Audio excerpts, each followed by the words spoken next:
Hey everybody, welcome back to Destroy All Computers 2020.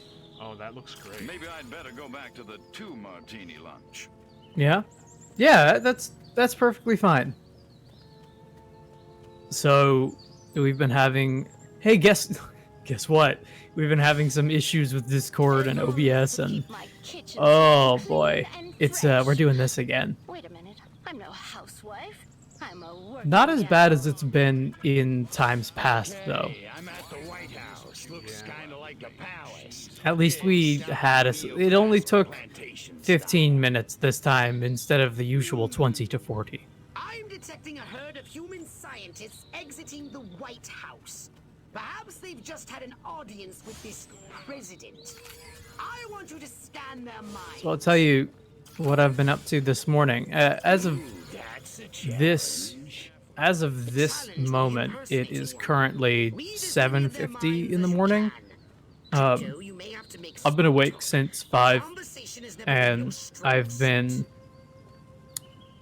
doing a number of things, but the one that I'm putting together right now is a video essay on the opening 2 to 3 hours of Mass Effect 3 and how, like, dude, I have spent some time with that game. I've been trying to just play through it all to kind of really understand, you know, all these years later, what my problems are with it. And the things that I've found about Mass Effect are very interesting in that there are things that I like about it. There might even be one or two things that I do love about it, the way that I love those older games.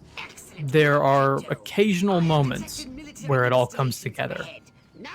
But for 80 to 85% of the experience, I would say most of my time with Mass Effect 3 has been pretty bad.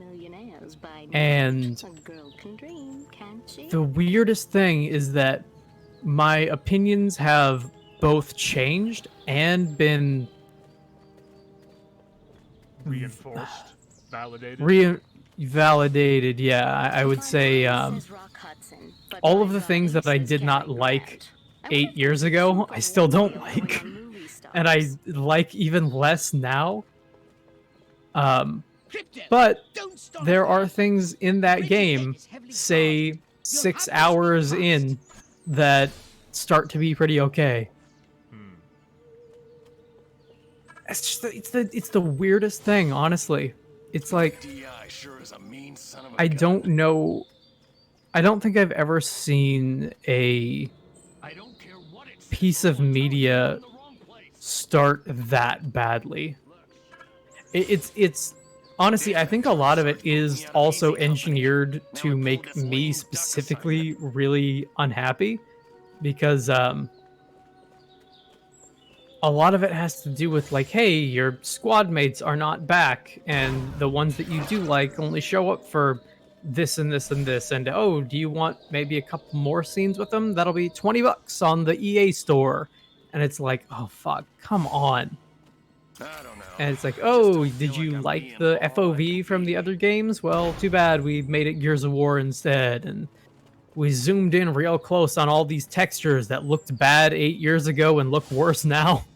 The more I think about it, communism To the point that I'll say Mass Effect 3 at times can look nice. It never looks as good as Mass Effect 2 did. And part of that comes down to stuff like shot composition and color theory and the way that shadows are cast over models to make them look a little bit nicer. Just art style in general took a massive, massive dive.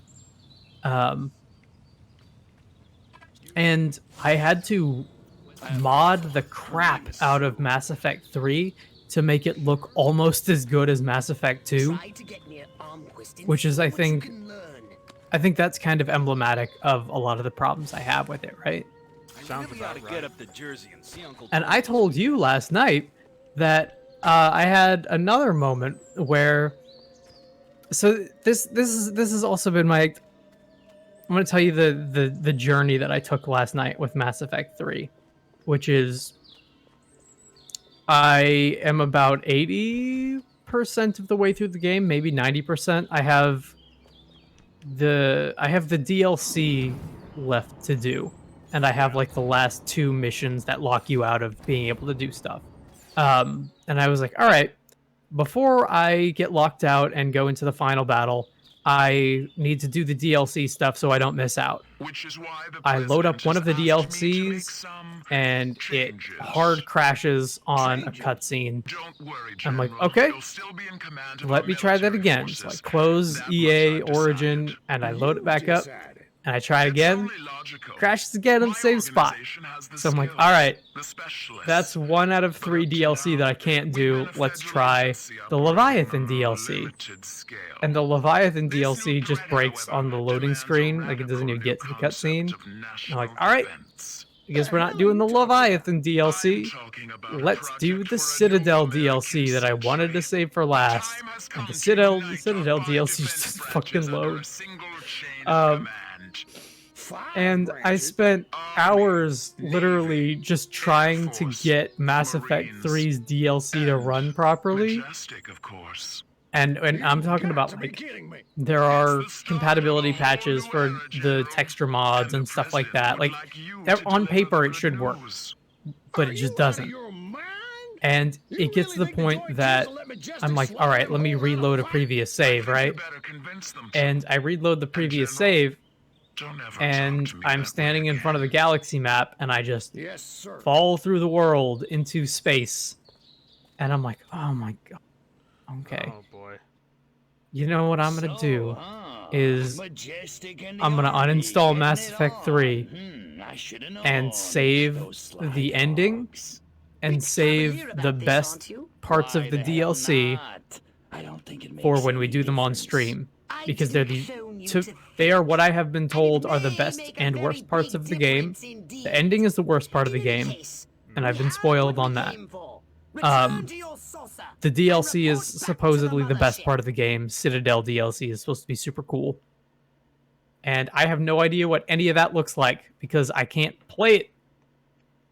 Because the DLC is all broken. So we're going to save that for when we do it live.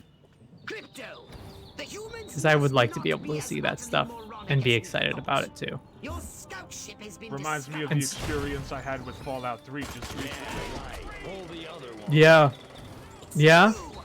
Tell me about that. It did not work. You got the Steam copy, right? Uh-huh. I think I had the same issue. Because it has games for Windows Live. Yep. And I don't know if you can mod it to get it to work or not. I assume somebody out there has probably made a patch for it. Oh, I'm sure. But I'm also sure that I shouldn't have to install mods to use the product that I paid for. So I refunded that shit. I agree. Let me tell you, the end of this DLC train that also, okay. I'm gonna put a pin in Fallout 3 DLC real quick because I actually really want to get back to that. But quickly, just to cap off Mass Effect, this ended with me instead, against all of my better judgment, buying and downloading Mass Effect Andromeda, which was on sale. Oh, you told and me. Upon loading up Mass Effect Andromeda, I looked at it and I'm like, okay, first of all, these character models are awful. I'm physically laughing out loud as I'm trying to do the character creator.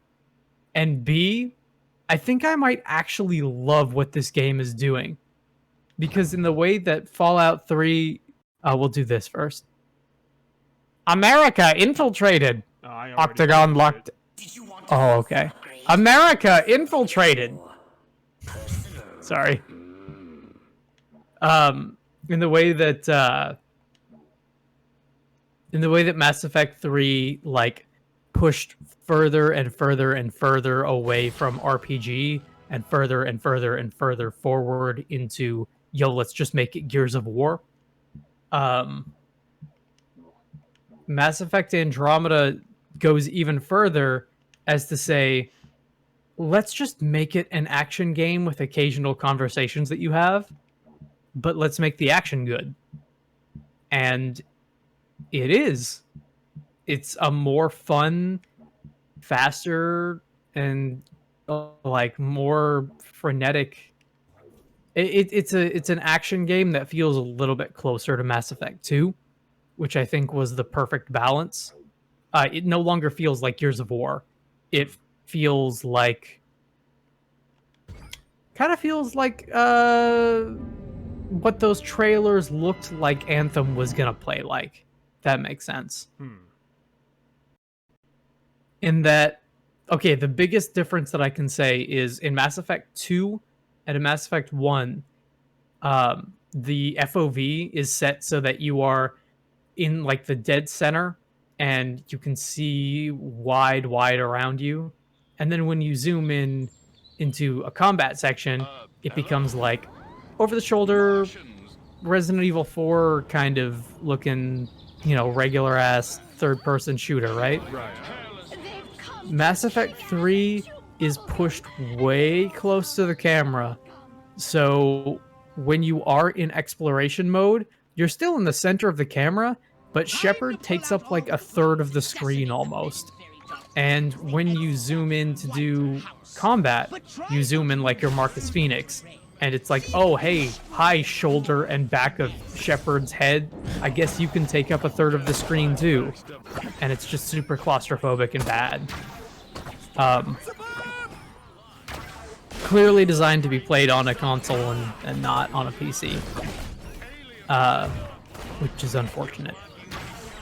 Because those first two games did run on consoles and they were fine. Mass Effect Andromeda goes back to like, hey, you're in the dead center of the screen and you can see the world around you, which is important because, Mass Effect, like aesthetically, is beautiful and super cool to look at. And I would much rather look at that than the back of Shepard's head. You know what I mean? Yeah. As far as Fallout 3 goes, I think some of my favorite parts of that game might actually be the Pit DLC specifically. That DLC in particular is super, super cool. Like, the whole opening section where you have to fight your way across the bridge and, like, disarm traps and, get from point A to point B, only for you to arrive in point B, and it's like some of the darkest and most morally questionable stuff in that whole game, combined with a pretty significant change in art style and color palette. I think the Pit is super cool. Also, it has Snake Plissken in it, which is awesome. Does it? I forget what that character's name is in Fallout, but they straight up your handler that is like, hey, come meet me to start the DLC, and becomes your handler for like most of the DLC, is just Snake Plissken. Now see, I remember all this shit with the baby. That's what I remember.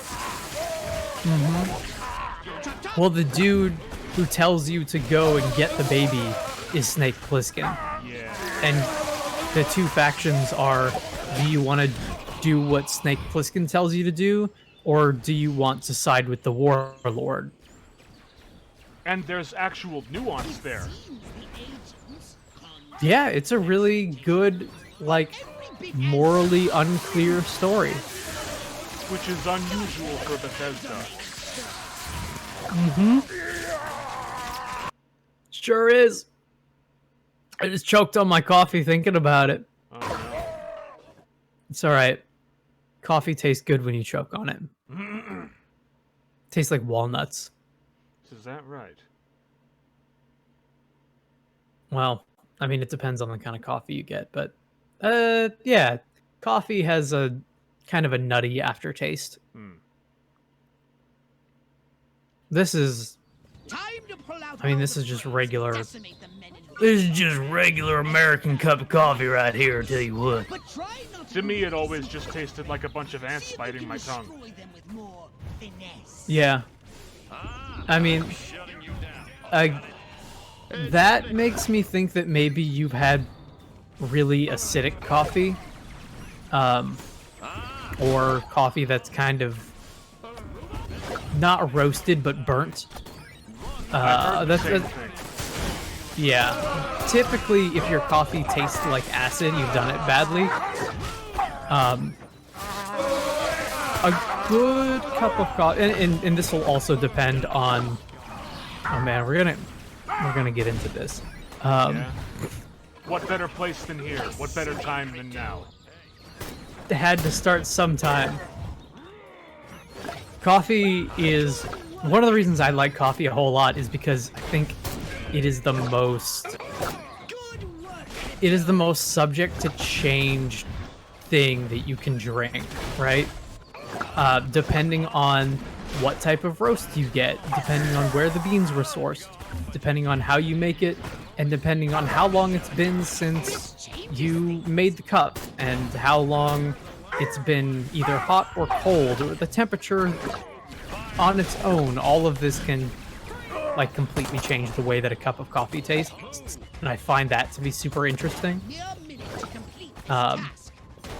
Because you know me, I don't like things to be the same very much. There's definitely an artisanal value to it. Yeah, it is.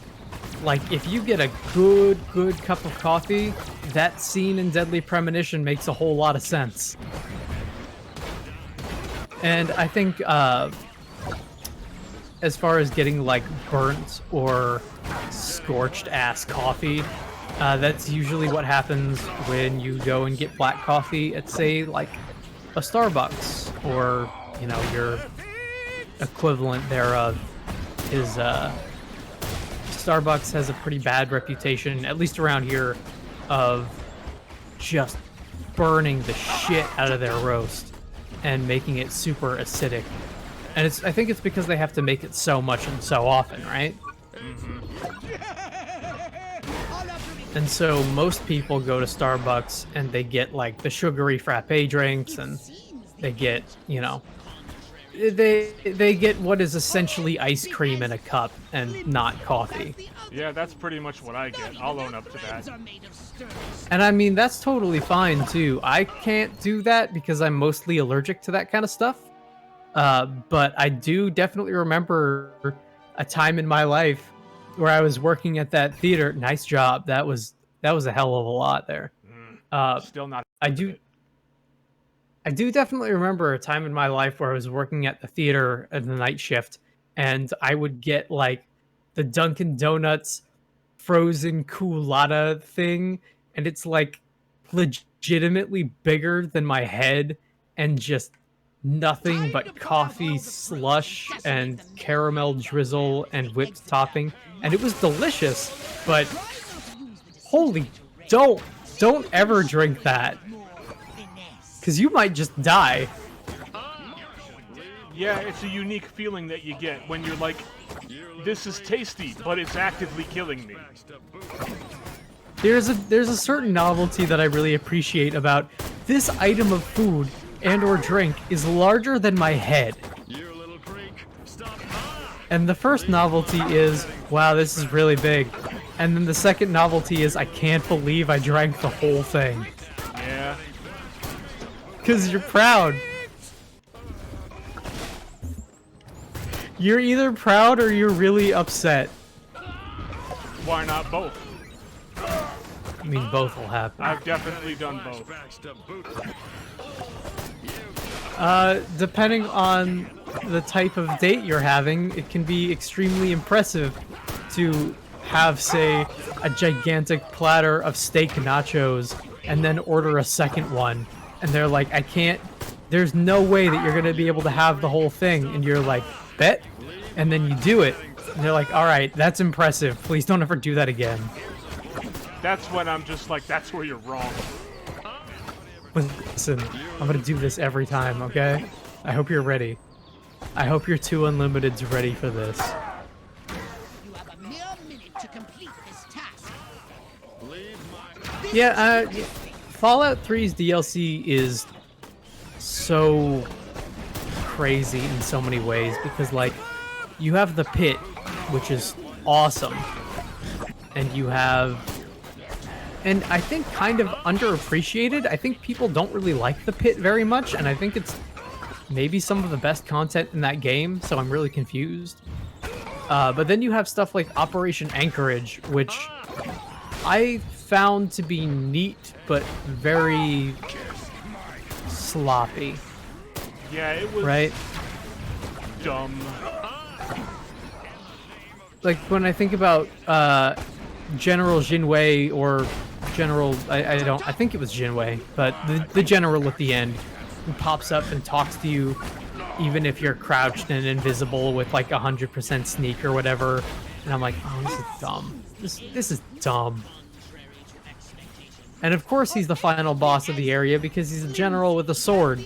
And you're like, I can appreciate this from a cyberpunk kind of aesthetic, is like, I'm gonna upload my brain and, you know, do this cyber nonsense. Like, that's cool. I like that. But it's also really dumb. And then you have Mothership Zeta, which... Mothership Zeta has some of the wackiest stuff in that game, but is also some of the worst designed, I think. Like, actually having to go through and play those levels really sucks. That's the only one that I've never played. Do you remember Point Lookout? No. No, I never played that one, actually. Man, okay, so Point Lookout... I forgot that there was 4 of them. There were 5. There's also Broken Steel. Oh, I never played that one either. Man, Fallout 3 had so much DLC, and only some of it is any good. Yeah,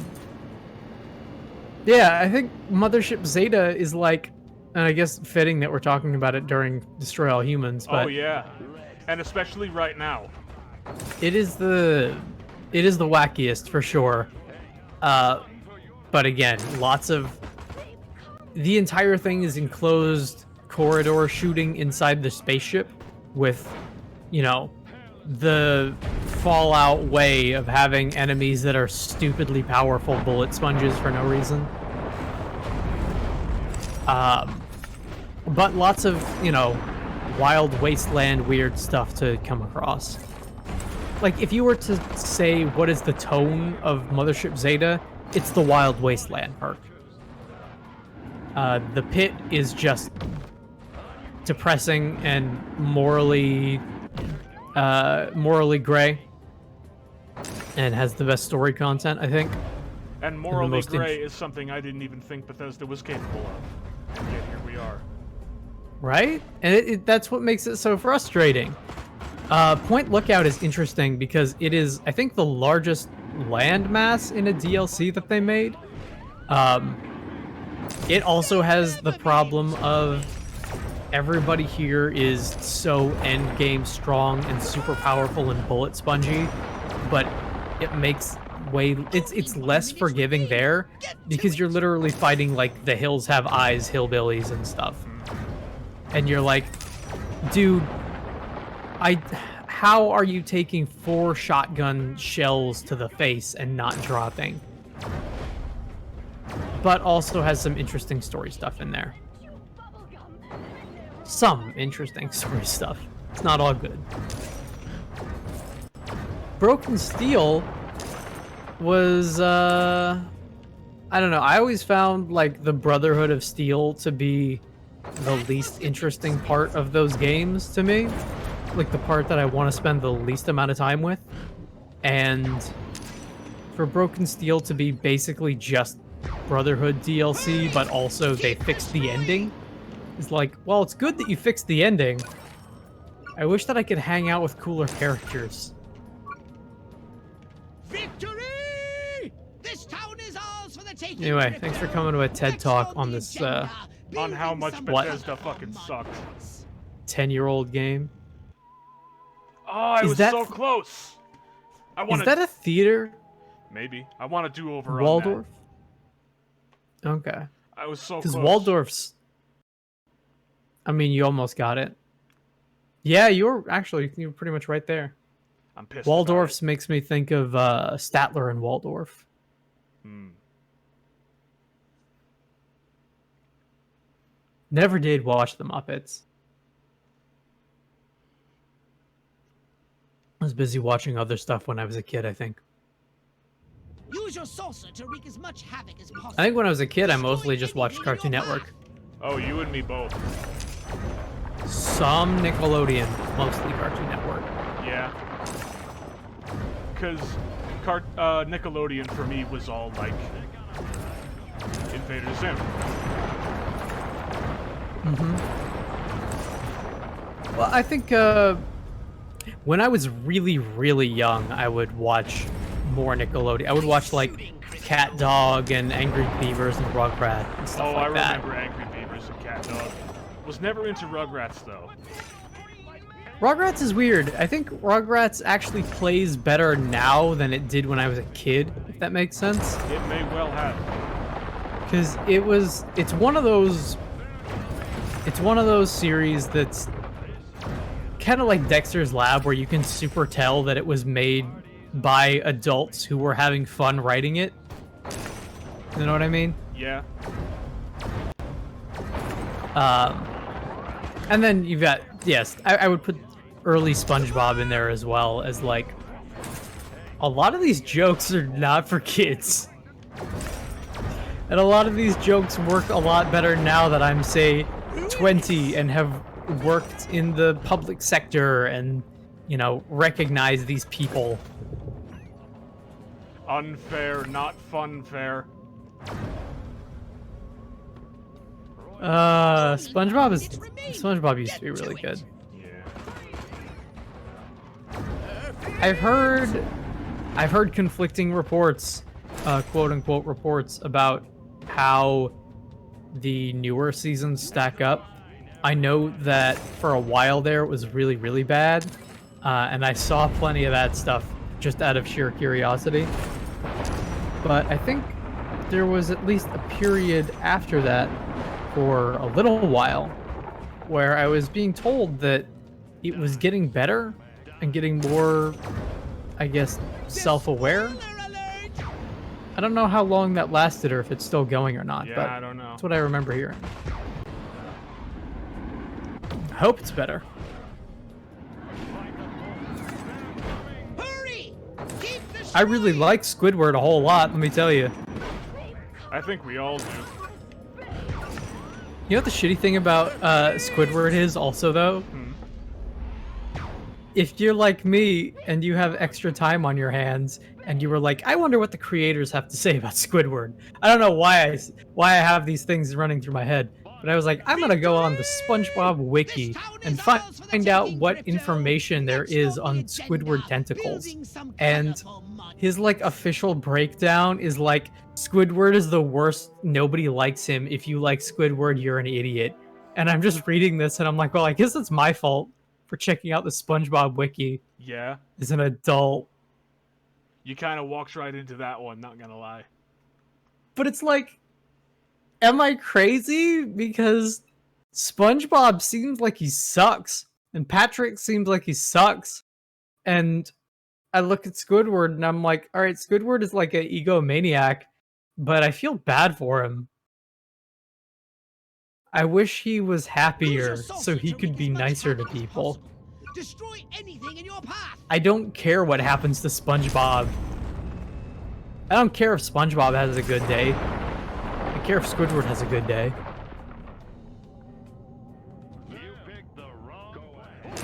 I don't know. Maybe that's me. And it wouldn't surprise me if it was. I have a history of latching on to these things that nobody likes. And I can never quite understand what the deal is with that.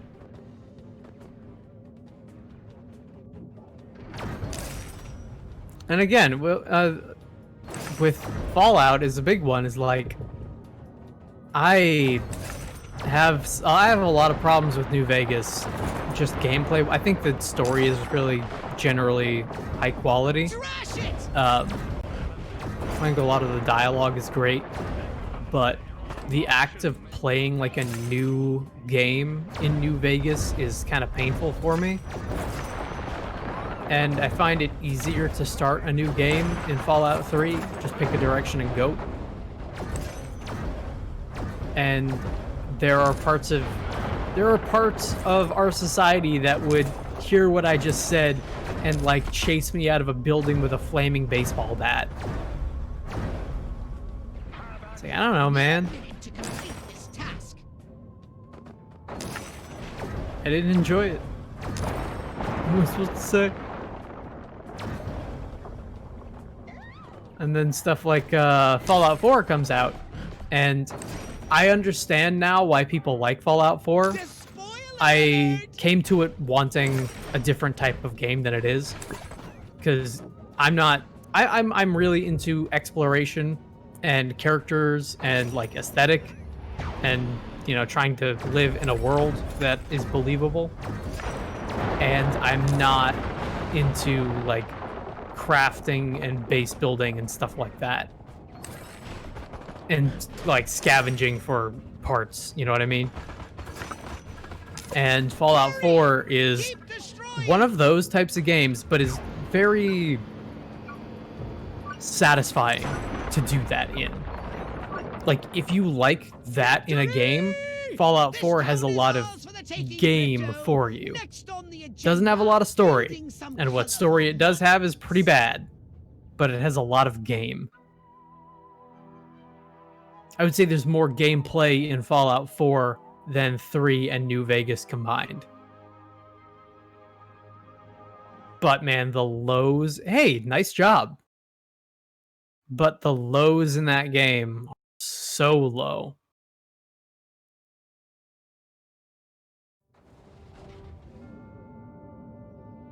You're really killing it with these rankings, let me tell you.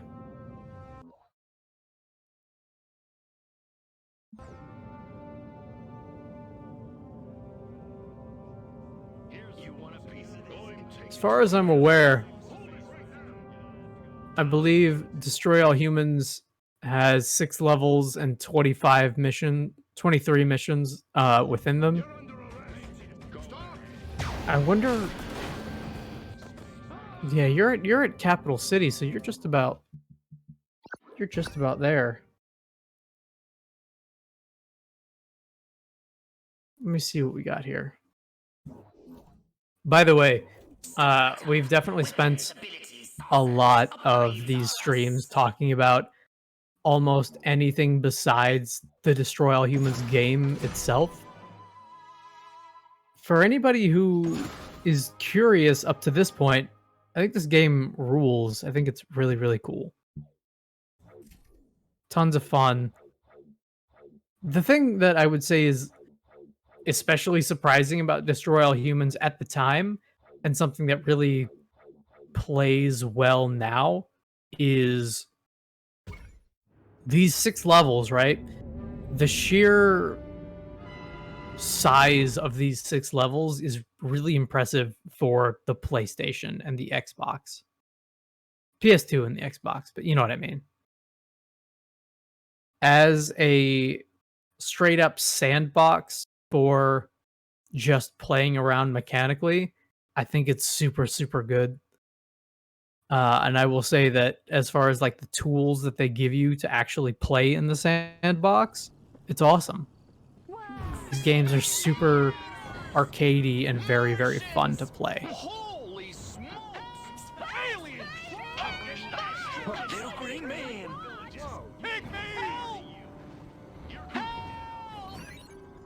You've been enjoying your time with it, right?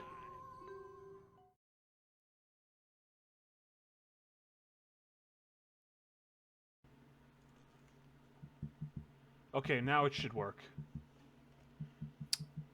Let's see what we got here.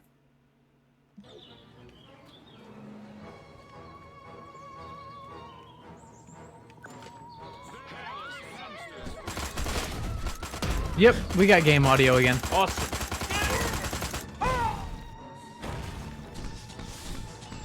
Yeah, Discord has been like, I don't know if it's Discord or if it's OBS. I'm gonna assume that it's Discord. It has been all kinds of problems today. Of course, I wouldn't expect the I mean, humans we to started this like off that. with, But hey, well, this is what our third issue. take care of yourself. We are just USBs. surrounded by issues. Crypto.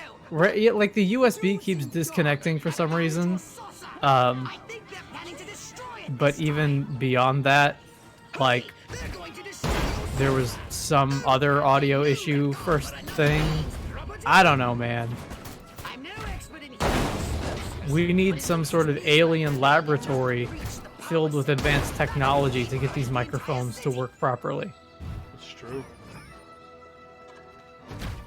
We need some sort of Mass Effect relay to power these microphones via EZO, also known as Element Zero. I could use some Element Zero right about now. Me too, buddy. Well, hey, that's one more mission successful. One more post for you to read. That's right. President in peril. Officials say Huffman is recovering, has minor headache. President Huffman was hospitalized after his extended tour of Capital City yesterday. During a parade held in honor of President Huffman, the president suffered minor reaction to an unusually bright flash from a camera located on a nearby grassy knoll. Clutching his head, he was immediately rushed to the nearest hospital where doctors diagnosed the problem as a minor migraine. Allegations that the president's head exploded have been... Can't read that. Dismissed, I would say. Communist propaganda. Dismissed as dismissed as communist propaganda. Government officials stress that the president is perfectly healthy and will be resuming his normal duties soon. Government officials deny claims of any alien involvement in assassination attempt. Good fun, that. Good fun. It's a shame about those subtitles cutting off a little bit, but what are you gonna do? Or something a little more. They should have a level of opacity, I think. Yeah, some amount. But that's the first time where it's been a problem, and I was able to read it just fine. That's good. I'm glad we have you here. It's the one thing I'm good for. Well, the one thing that I'm good for is apparently talking about Mass Effect. Well, you'll get plenty of time to do that very soon. I'm really excited about playing those games because, like, I've been honest about the fact that they are very long to, like, play through. Each one is probably 20 to 30 hours, depending on how much you want to do. And I'll probably do a lot of the, like, extra stuff off stream so we don't have to and we can just focus on the fun stuff. But though, yeah, part of the reason that those worlds are so immersive is because there is so much shit to do in them. It's true. I've only played maybe like a couple hours of Mass Effect 1, and it was a long time ago. So long ago that I had no idea what I was doing because I'm bad at video games. I mean, that first, you know, I'm glad that you said that because part of the thing that always worries me about showing people Mass Effect is the first couple steps into that first game are a little slow because it is so story heavy, you know? Like, they try and set it up with an action prologue. It's like, we're going to go down to the planet and we're going to kickstart this plot in motion. And that's awesome as like a way to start your story, but it's also like so much of Mass Effect is walking around and talking to people and having conversations that for the beginning to be like military spaceman stuff is just kind of, it sets a weird tone, I guess. And again, that's part of my big problem with 3 is like In 2, you spend so much time as like borderline space James Bond, and then 3 comes along and it's like super ooh rah, stay frosty Space Marines, and you're like, oh my, what are you doing? What are you doing? Don't Like do the that. first, I know, it's like the first hour of the game is like, sure is good to be an Alliance Marine. It's great to be back in the navy blue, and I'm like, this is not. Like, the best part about 2 was how you got away from all that stuff. To the point that, like, there is a romance option in Mass Effect 2, and she's, like, a kind of goth, punkish, very angry criminal, right? Mm-hmm. You get her dossier, and it's like, hey, go grab this convict who is very capable of murdering everybody. She's a total wild card. And when you meet up with her in 3, there's she calms down quite a bit because of your influence. And there's a line in 3 where she's like, "Oh man, never thought I'd be out here on the front lines, you know, taking care of these kids and trying to, you know, raise these soldiers up for combat." And Shepard is like, "Yeah, military life seems to suit you. It's not too bad. You got 3 square meals a day." And it's like, oh my god, just Shepard, shut the fuck up. Shepard, shut up. You ruined it. You had, like, the military has never been nice to you in these games. You court-martialed at the start of that game. You practically get court-martialed at the start of every game. I don't want to fucking think about the military. Unless I'm Me destroying neither. them. Such as right now. Mass Effect has this cool stuff where, like, yeah, the joy of Mass Effect is learning about the alien cultures and the world and the galaxy that you inhabit. 'Cause there's so much culture and so many different races and people that you can talk to that all have their own religious beliefs, and you know, they all have their own stuff going on, and they all interact with each other in cool and realistic ways. And then for Mass Effect 3 to be like, we're taking the fight to Earth. It's all about Earth and the Alliance and the Marines. And I'm like, oh my fuck, I don't care. I don't care. Earth is the least interesting part about this whole setting. I don't fucking care. Just let me drink my coffee.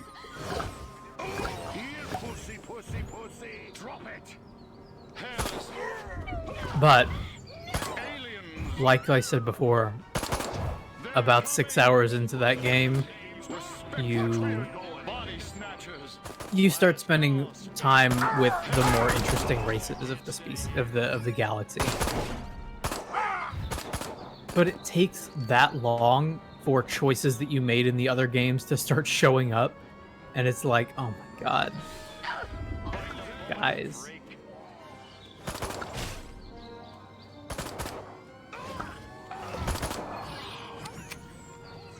But again, there are definitely things to love about 3. It's just you have to spend. They front loaded, I think, every bad decision possible right up at the beginning. The only thing that they saved was the ending. Which, holy shit.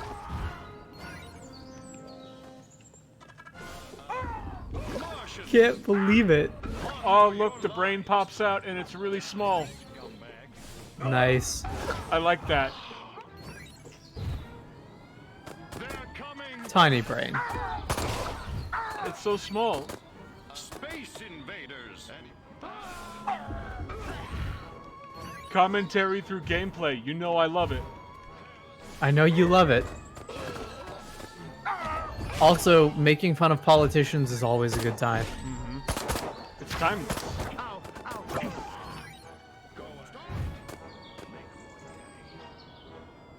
Alien.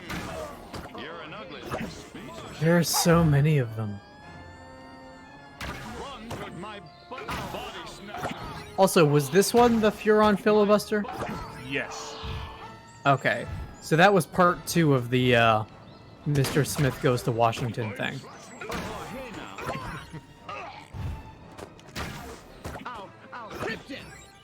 Good movie.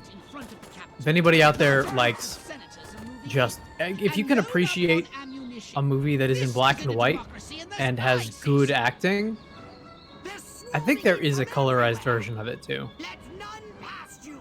Eliminate them. But, I mean, it's great. It's a great movie. It's one of those movies that is famous for one scene, and everything about the movie is built on the one scene, you know what I mean? Yeah. Watch out. I detect military Which you can either, it can either be great or it can be terrible. Detectodrone. Oh, And again, hey, guess what? Mass Effect 2 they're using the side entrance. is north pretty of your much position. like the first 2 games are built almost entirely on one 15 to 20 minute section, and it's really, really good. Without going into spoilers, it's probably my favorite single mission that I can think of in the game.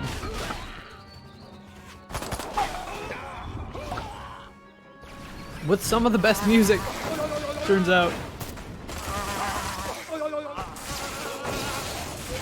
We will get into that.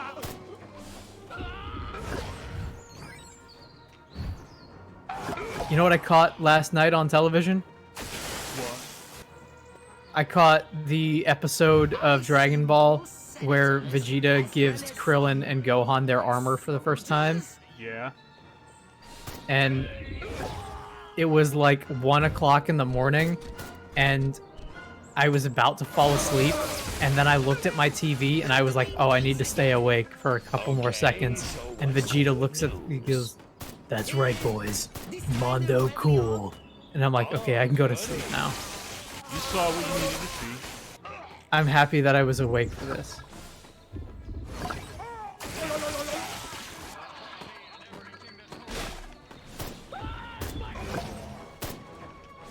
That whole, so I recently caught the end of Dragon Ball Z for the first time since it first came on Toonami. And I think now my opinions have changed on the Boo Saga pretty drastically. I think, and again, I know that you haven't gone through it, so I'm just going to talk generally here as like a mood. I think the Frieza Saga is probably still the best and most classic saga overall. It's timeless and iconic. I think the Boo Saga is better than the Cell Saga, and I think I like it a lot more. I think it has some serious peaks and valleys, but like, if the theme of the Cell Saga is technology, the theme of the Majin Buu Saga is magic. And it allows them to be really creative. I mean, magic is totally real in Dragon Ball, so it checks out. Oh yeah.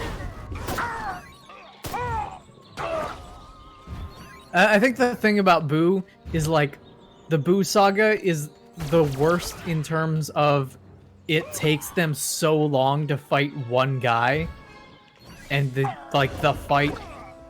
fight itself might as well be the whole arc.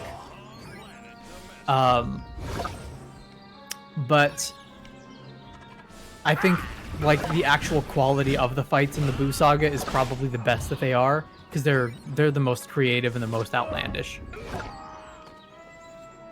Also, most of my memories come from it, which is really weird.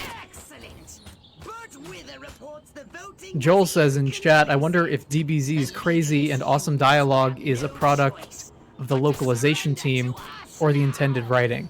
not the most learned thing about the show's production cycle, so I don't know. Part of it is, I think part of it is intended, but like the totally radical nature of it was very much like the Ocean Group doing a not super great job their first go around. Like the translation in early Dragon Ball Z is less than stellar. I think the translation for Dragon Ball as opposed to Dragon Ball Z is better.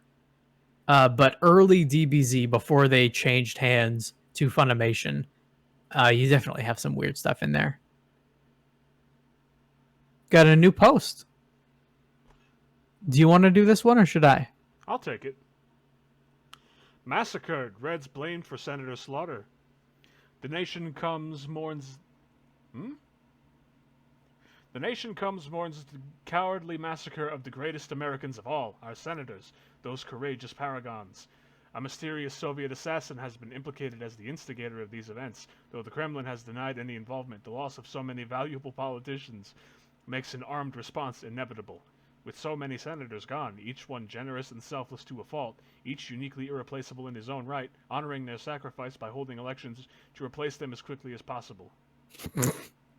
We shall overcome, says masked official. We shall overcome. Hell yeah. I dig that reference.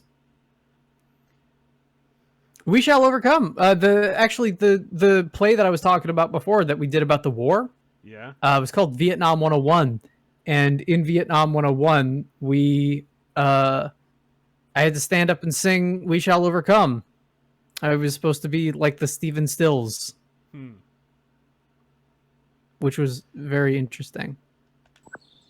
Yeah, so Joel, like the crazy and awesome dialogue is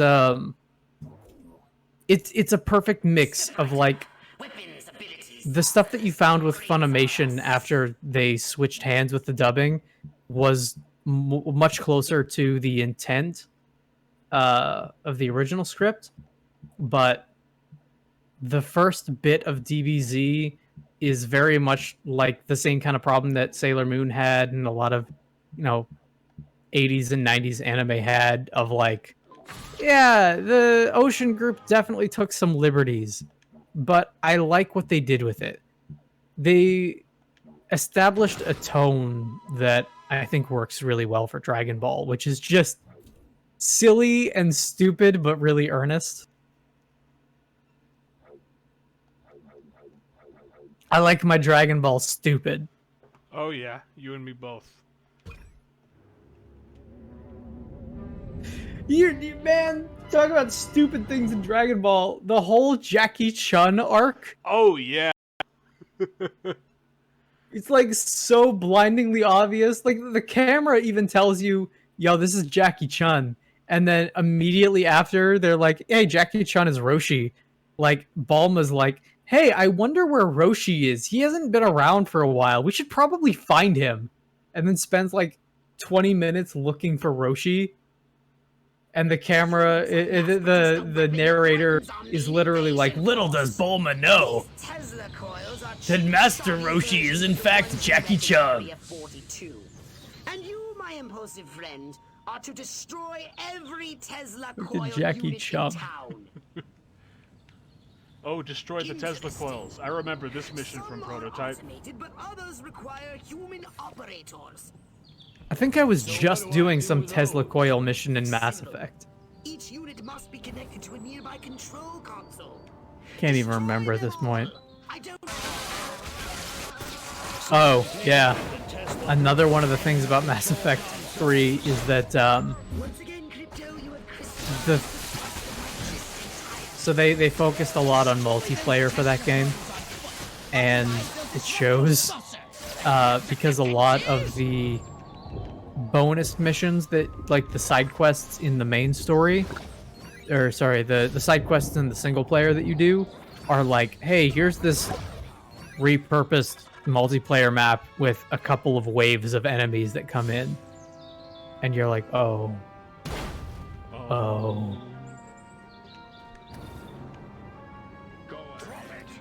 We had And a it's budget, always- but then we didn't. This must be the Yo, maybe if we had spent this money on the multiplayer, instead if we had spent that on, like, making the story better, maybe things would have gone differently. I can't believe how, like, significantly they torched and then salted the earth on that franchise. You know what I mean? Mass Effect 1 was such a, like, a weird touchstone. The intent to which they sabotaged that franchise is remarkable and well documented. I just... It rubs me the same way as Star Wars and Game of Thrones do. And we're not going to talk about Star Wars and Game of Thrones again. Because we keep doing that, and I'm sorry. But... just the way in which, like, those last...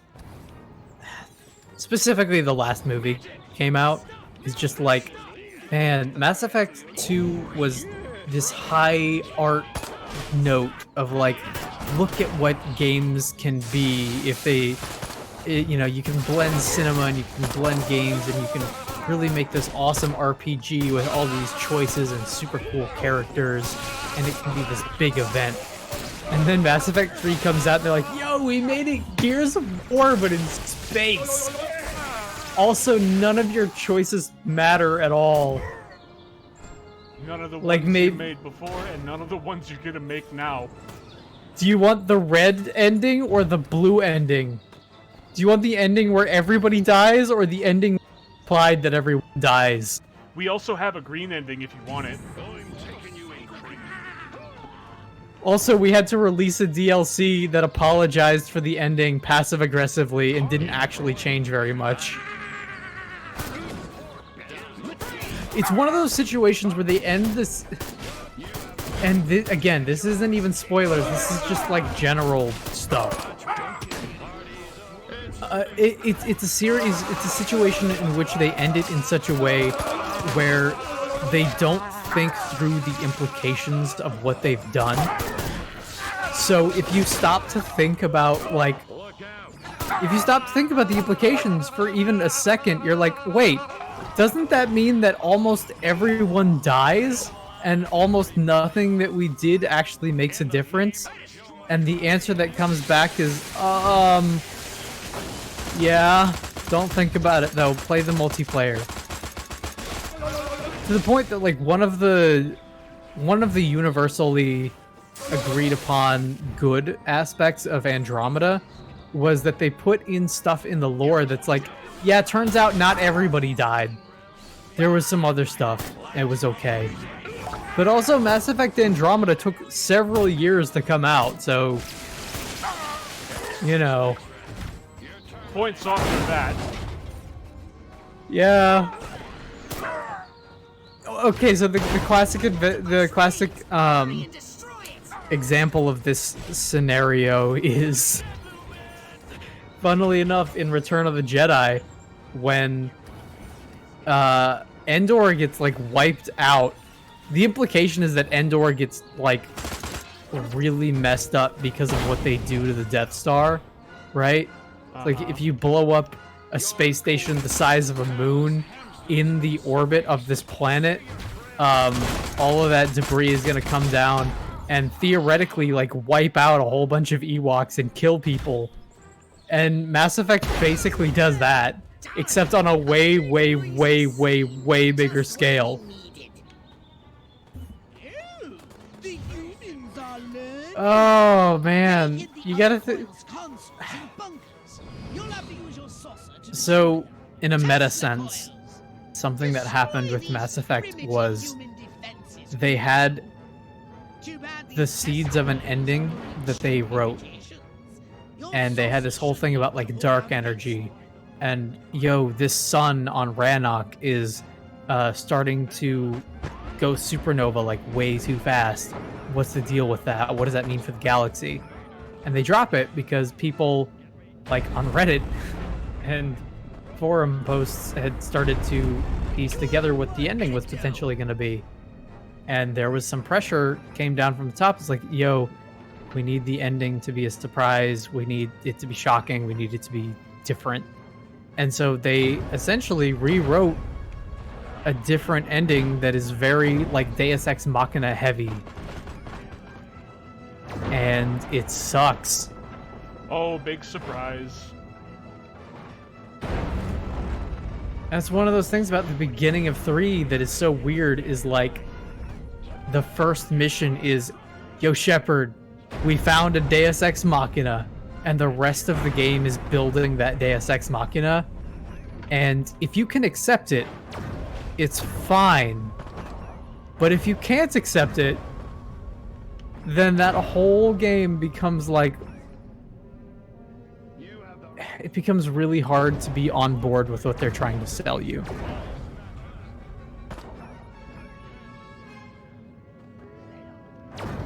Because every second that's not spent talking about how we gotta save Earth is talked about, how are we going to save Earth? Oh, we're gonna use the Deus Ex Machina to do it. Like roaches. Marvelous. We used the tool of the bad writer to do it. Yes. Yeah. And this is not one of those situations where, like, internet nitpicky guys are like, but the plot hole, the thermal exhaust port on the Death Star. It's like, no, it's actually like, yo, check out this ancient key that turns the lock on this super weapon that nobody mentioned before. Because we changed the ending in the last minute. Do you want to take this one? Sure. Hey, we'll see you later, Joel. Yeah, no problem, dude. Crazy We Detective are. game on Sunday. Yeah, that's Sundays at 7 p.m. EDT. Electrifying. Explosions destroy new power substations. A new power plant built to supply electricity to a nearby rolling pin factory has exploded.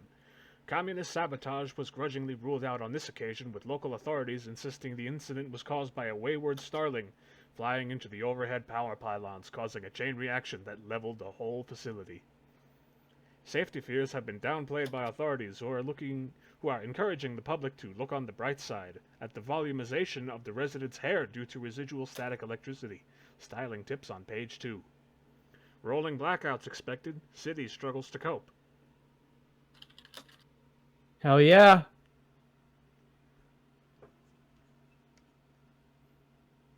Also, I was wrong. I had to correct it in chat. Deadly Premonition is Sundays at 3 p.m. EDT.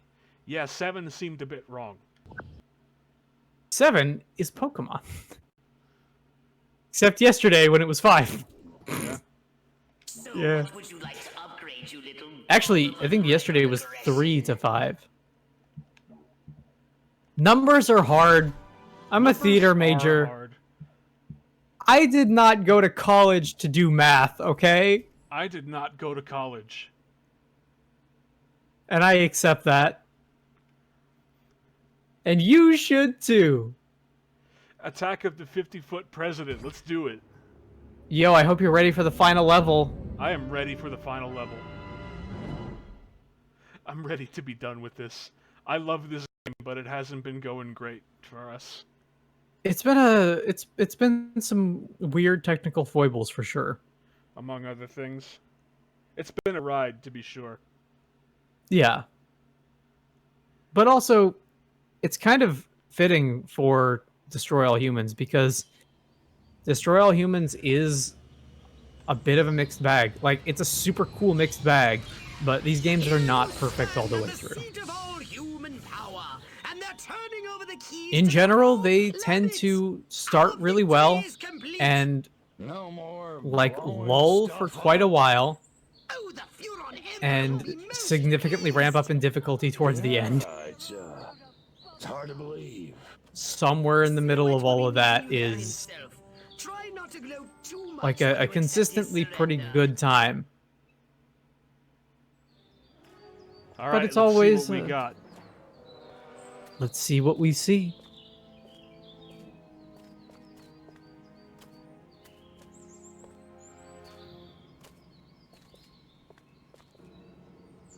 Silhouette. Wesker. I presume. You don't look like it, General. You You don't look like a little green man. Thank you. So, waving the white flag, huh? All the monkeys got together, scratched their heads, accepted the inevitable. That sense of humor. Just like your Like my what? file. Your dossier, Crypto, said you were quite the joker. I think I never told you my name. No, I suppose I have your brother to thank for that.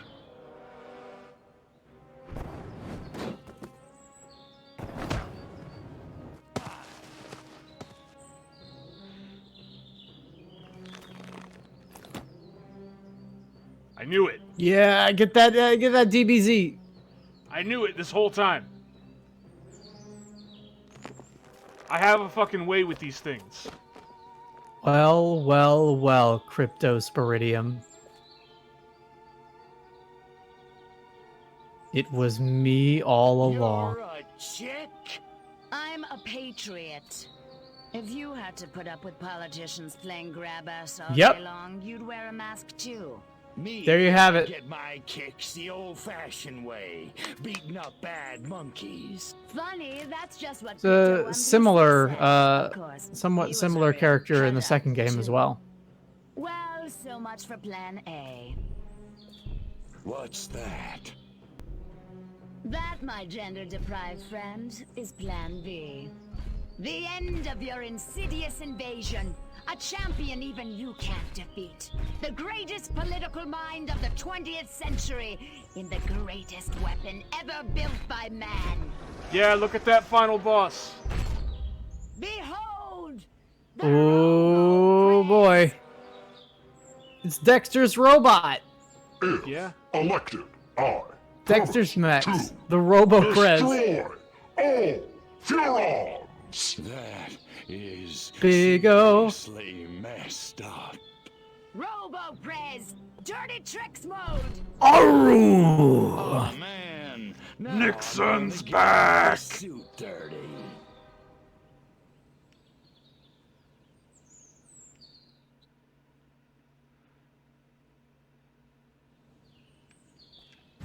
Man, oh, that reminds me. We gotta play Futurama too. Oh yeah, I actually have some experience with that game. Yeah.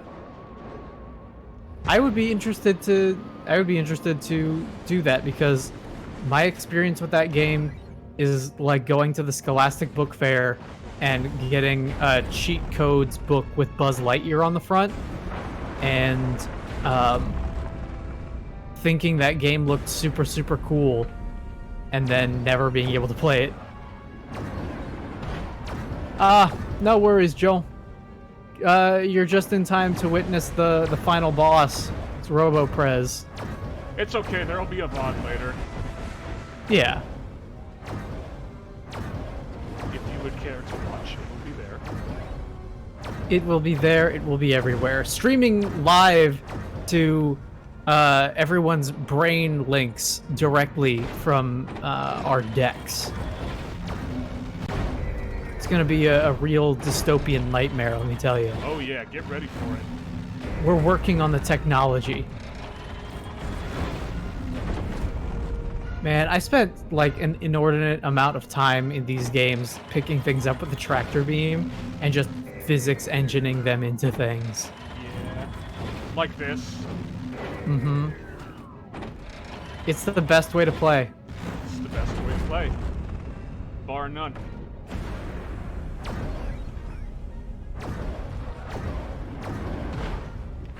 And this is fine. Like, this is all this has to be.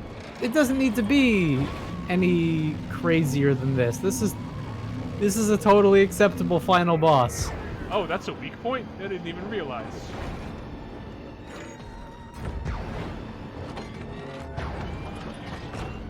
Yeah, man, brain links.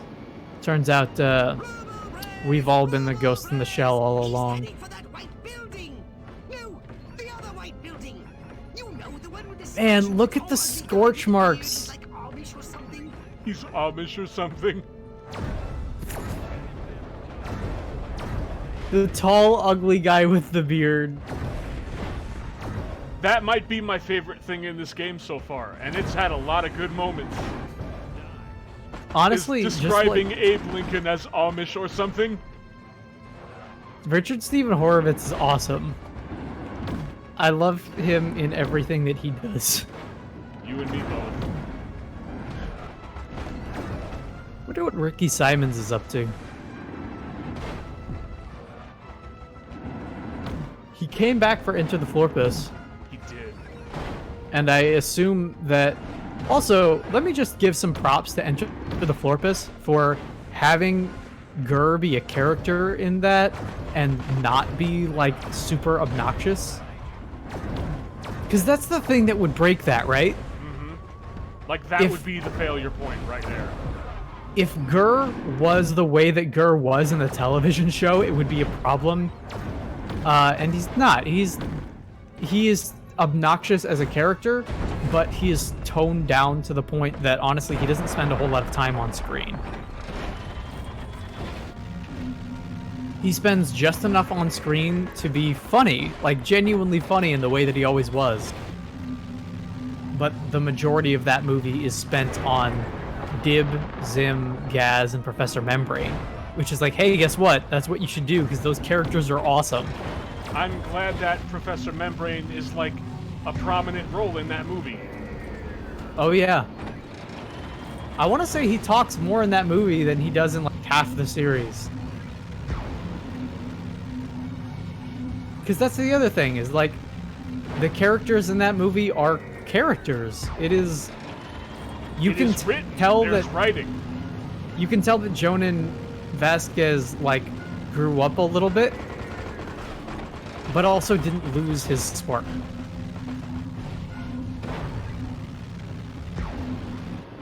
It makes me really want to read the comics, honestly. Because that's the thing that people were saying, is like, Enter the Florpus is less of a Invader Zim movie and more of an Invader Zim comic book movie. And to my knowledge, those comics are still ongoing and generally pretty well received. I liked that movie a whole lot. Just like beautiful animation all the way through. Also, something that I appreciate is a lot of the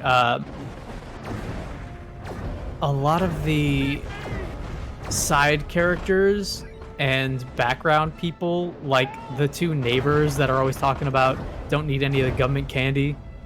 Like, those guys come back, and they're the same voices, and it's great.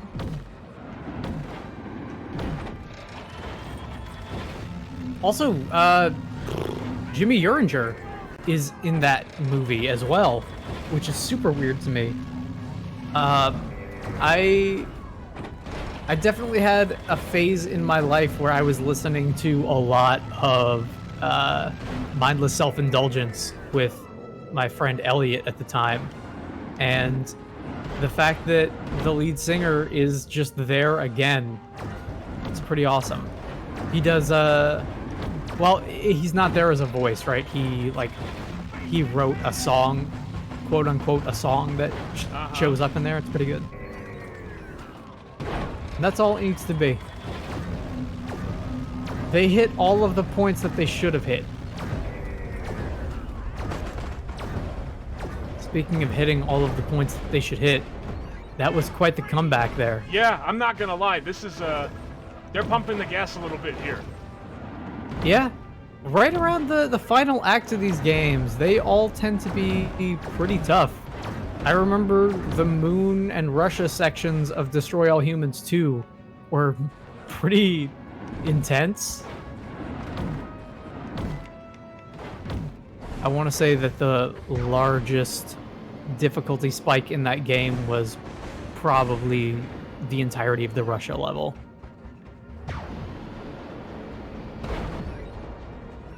Oh, did I do it? I'm gonna say you probably did it. Man, I love the smell of presidential brains in the morning. We're only a couple seconds behind, but yep, there you go. Giant potus of destruction Boom. on you. Giant POTUS of destruction. You know who I mean. Oh, that silhouette guy, right? Or chick?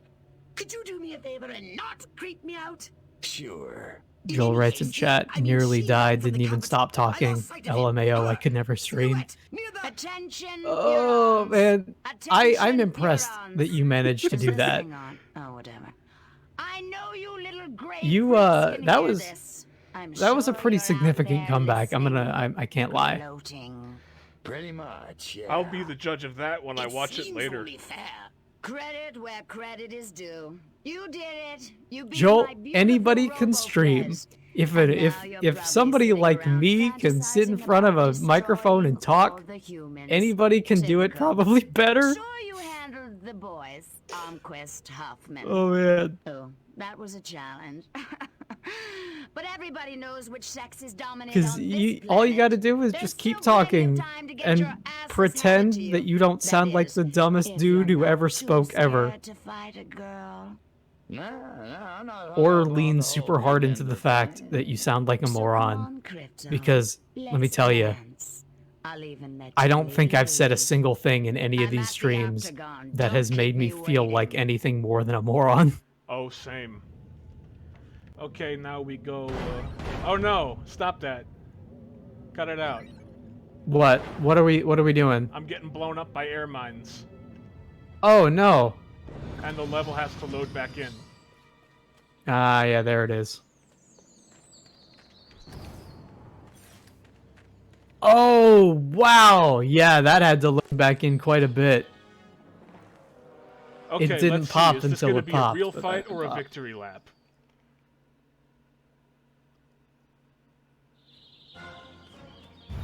This looks like a real fight. I have never seen the ending of the first game. Well, hey, me neither.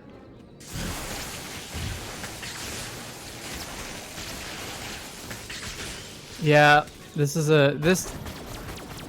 definitely giving me some flashbacks for sure. I don't even remember the final boss of Destroy All Humans 2. I remember the final boss in the Russia level, and I remember how much it sucked. I kind of wonder if I could go back to it now and be better at it than I was. That's a question I find myself asking a lot with regards to a lot of games, actually.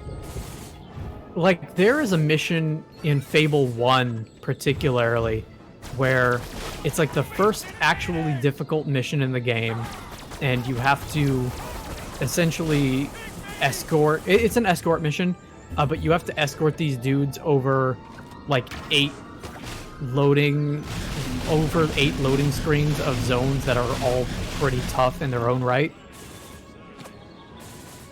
And I remember vividly how difficult that one particular mission was.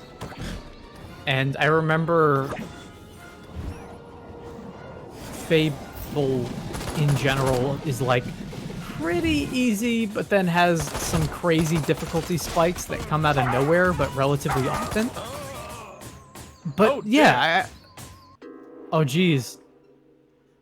That was the first time I've died in the whole game. Honestly, there's a lot of that going around with our streams because yesterday we had our first loss in Pokemon. Oh boy. I don't think we're gonna read that one. No. I'm not okay with that either.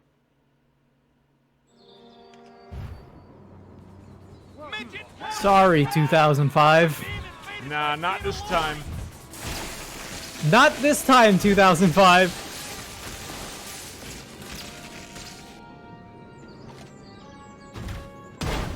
But yeah, I wonder, because Fable is definitely one of those games that, just with the difficulty spikes, I'm like, how much of this was me being an 8-year-old and how much of this was actually difficult? And it's like, I look at this now and I have a feeling that those missions in Destroy All Humans 2 were probably still difficult, just on their own basis.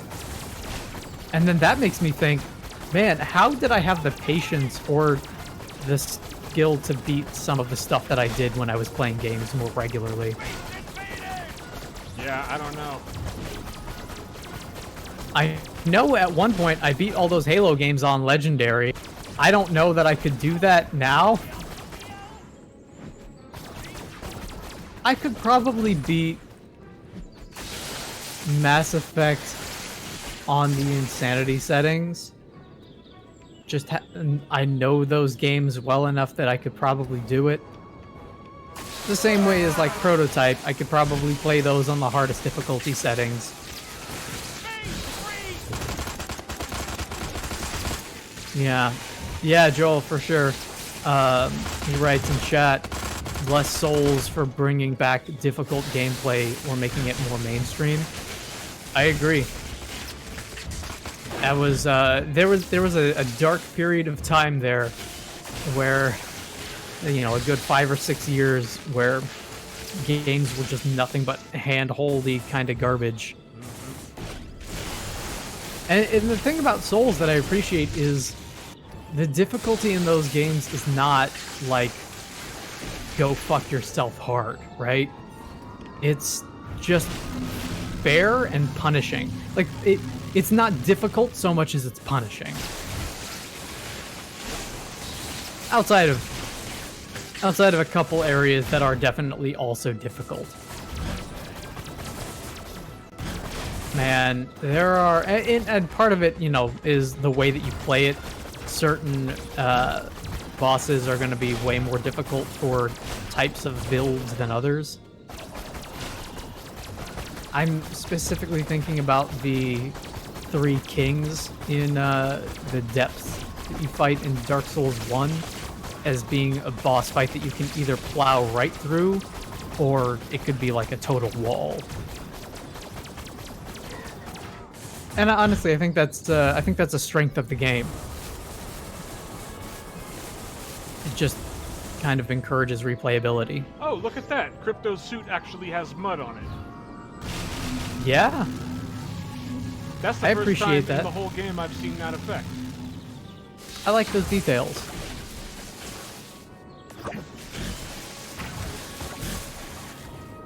Yeah, we had our first loss in Pokemon, which was really surprising because I screwed up big time in that I was prepping our team for a boss that I thought was the next boss, and it turns out it was like 3 more down the line.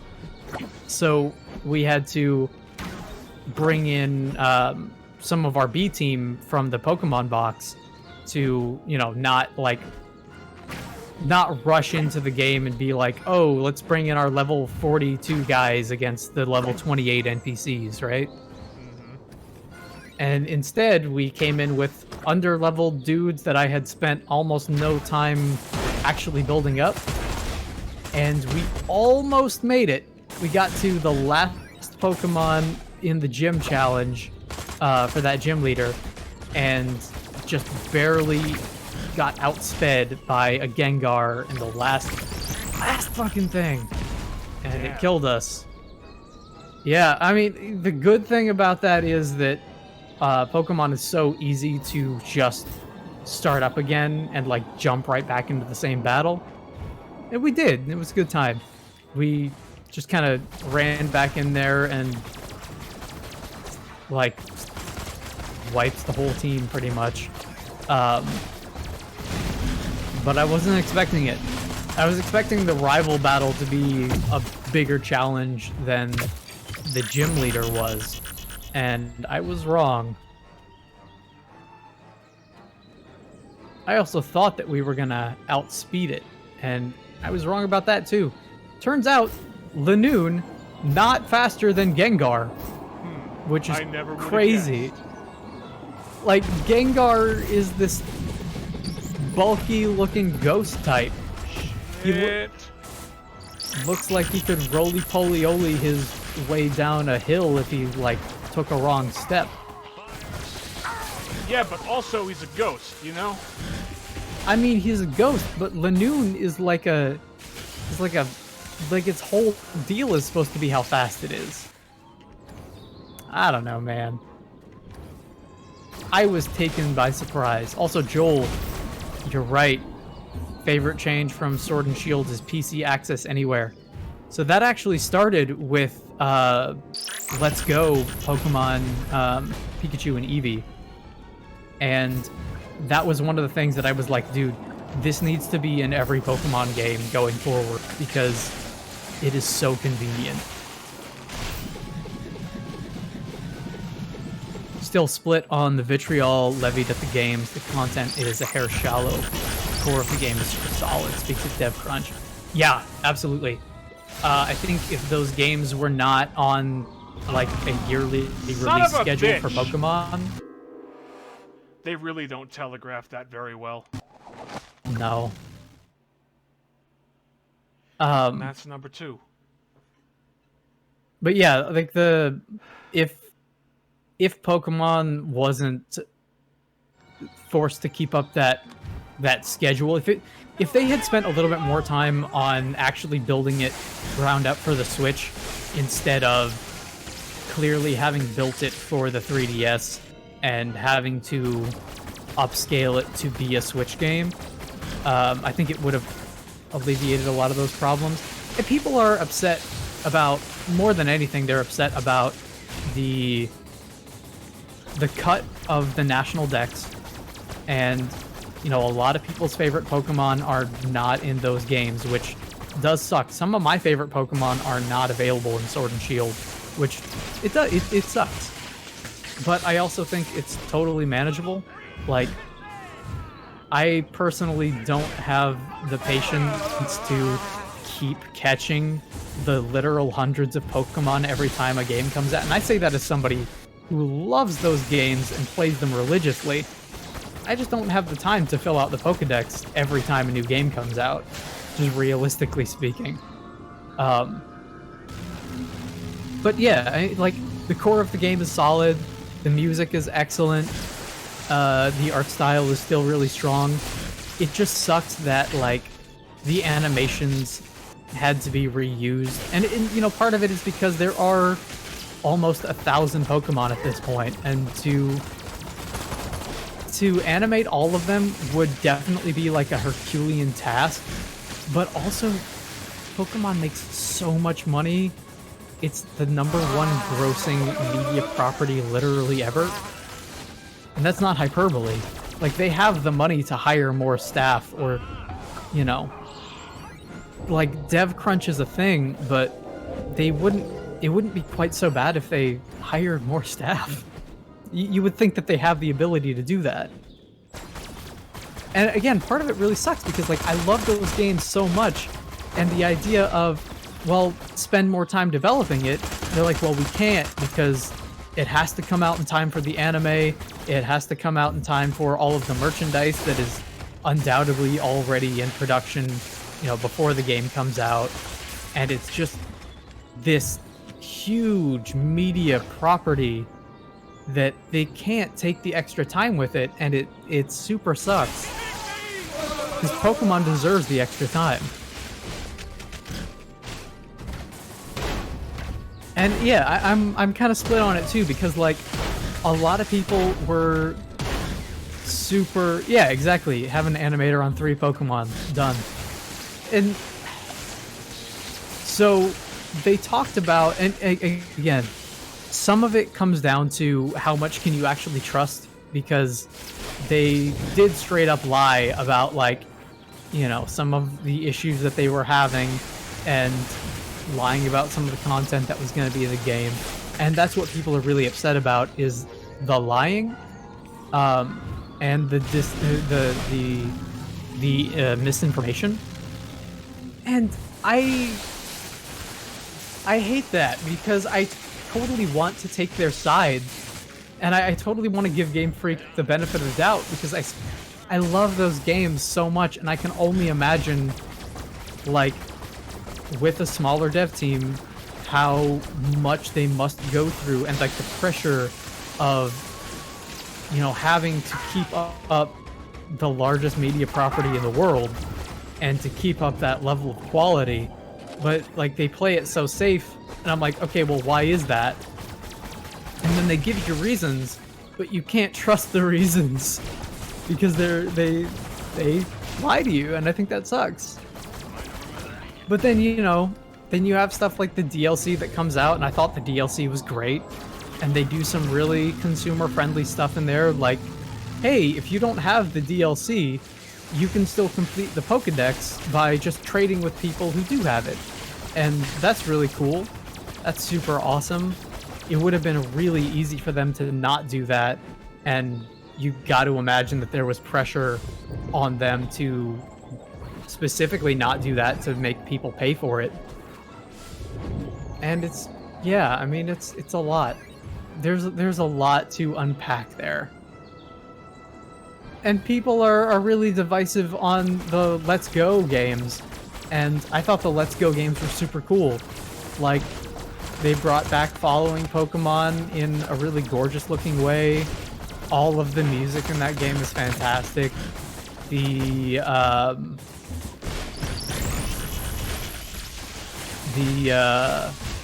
like the changes to the candy system and the changes to the Pokemon box system, all of that seems super, super cool. And like actually seeing Pokemon wander around in the wild with you makes that world so much more alive, you know? And he writes, Joel writes, I wonder if we're entering an era since games are becoming such expensive endeavors that risks aren't being taken by large firms. And exactly. Yep, that's already happening. That is my biggest problem with video games, is like, because games have to be so expensive to make, and especially you look at a game like take a look at Destroy All Humans.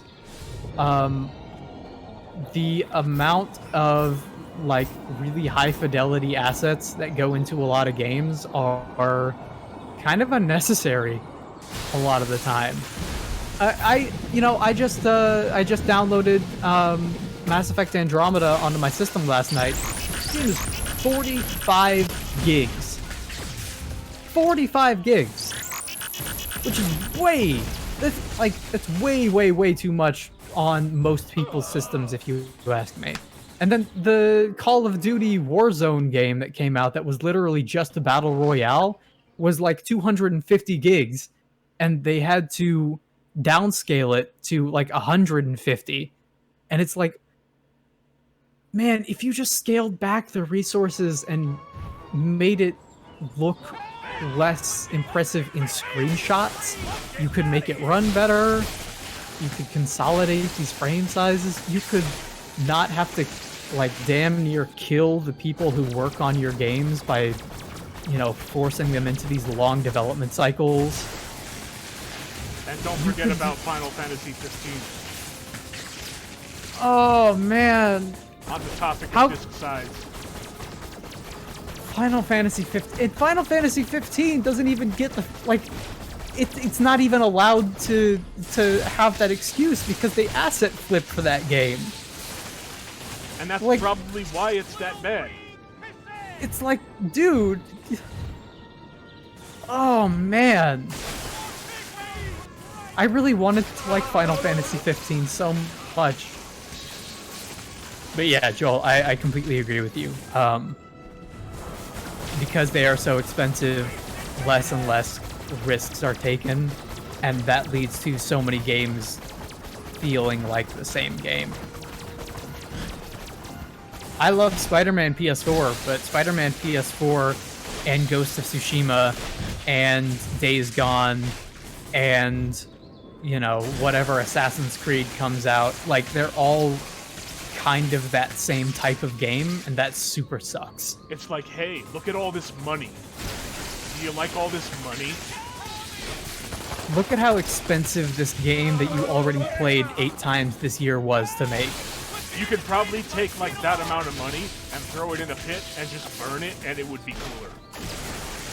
Or, you know, hey, guess what? I'm gonna make a one of those social justice warrior things. That I'm gonna make it one of those. You use that money to feed the poor, build some bridges, maybe. instead of making a fucking Assassin's Creed game that most people don't even like. You know what I mean? It's one of the things, like, I used to really, really want to be big-time Hollywood actor, right? I wanted to be in those big, like, Marvel-type movies, even. And as I get older, the more I think about these blockbuster movies, the more I think, man, these are so expensive. You could have done some real good in the world with this money and this, like, brain trust and work power, you know what I mean? You could have done much better than making Chris Pratt run around and talk to aliens. Not that I think those movies are bad. I think that they're largely safe and boring, but entertaining enough. But they don't... Movies and video games don't need to be as expensive as they are. And yeah, it definitely leads to risk aversion. It leads to just safe and boring products being made time and time again. Gonna keep my mouth shut about MBAs controlling creatives. It's affecting all sorts of media. Looking at you, Hollywood. Yeah, straight up. Straight up. We talked a whole lot about Mass Effect 3 earlier, and we're gonna talk about Mass Effect 3 a whole lot more.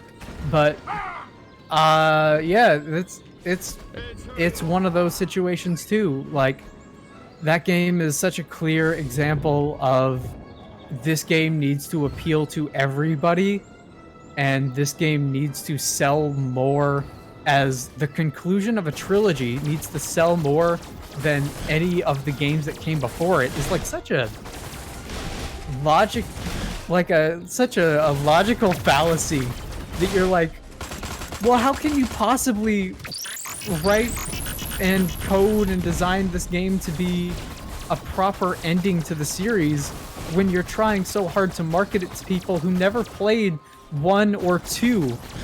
They're gonna start with 3. Like,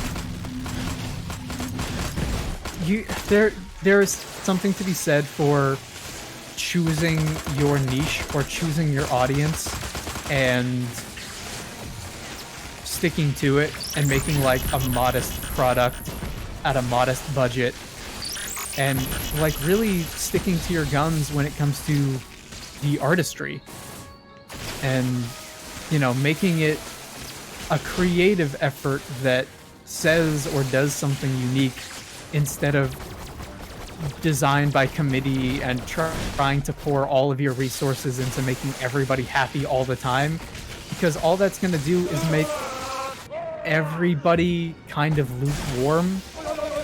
And it might be a financial success, but I don't know about you, as an actor and as a musician and as an artist and as a writer, like, Beat me. I can't if my product comes out and it made a lot of money, but I don't feel fulfilled by what I made, if it doesn't live up to the promise of what I made, it's like, We'll never give up the struggle. I kind of wish that I didn't make it, Resist you, because it's going to alien eat away at my mind. Struggle's over, babe. And Furon's yeah, won, Joel brings up humans Shivering take Isles. away. Shivering Isles was super, super cool. It is totally, like, it's an expansion pack. I am generally against the idea That's of what all the DLC, Americans seem but to I really think. love At least the ones I expansion seen. packs, which is how it used to be done. They didn't care about sales targets. And yeah, like, Oblivion is the perfect example also of a game that does both extremes, because Oblivion did Shivering Isles, which is some of the best expansion content ever made for a game, and they also made literal horse armor for that game, because they were testing the waters to see what they could and couldn't do. Majestic, empty, dwell. And Witcher, The Witcher 3 is a game that really, oh yeah, the Majestic 12. Majestic 12. Man, talk about Deus Ex. Quietness spoke of the mythical city on the hill. I am Cryptosporidium of the planet Furon. Yeah, Witcher 3 continues that tradition, and like Hearts of Stone and Blood and Wine are super, super, super worth the money and really good expansion packs. Some of the best content in that whole game right there. And you can also play those standalone. If you were to buy Hearts of Stone, you can't play it like on its own with its own launcher, but if you were to just, you know, a couple years down the line be like, I want to play Hearts of Stone. I don't want to play through The Witcher 3 to get to Hearts of Stone. You just start it up on your main menu and like emulate a save file without having to resort to mods, which is super cool. Yeah, they totally let you do that. It was a neat little thing. Also, congratulations. That was a hell of a boss fight. Yeah. Almost negates how well I did against the giant robot. I don't know about that. You want to take this one? Sure. President found alive. U.S. government fights off commie invaders on home soil. President Hoffman was not only found alive and well after his migraine scare, but he took an active role in foiling a Soviet invasion of Capital City. With nothing more than unbreakable courage, a keen mind, and a 50-foot-tall robotic body brimming with experimental weaponry, the president also made history as the first leader to keep an election promise to decimate his opposition. Hailed as a genuine American hero, more than George Washington and Ed Wood combined, Hoffman has sworn to trample his opponent in the next election. Literally. Giant lizard seen off the coast of Japan. Space fighter X-12 mobilized in response. Ooh, you see that? You see that sequel hook? I see it. You fight that giant lizard.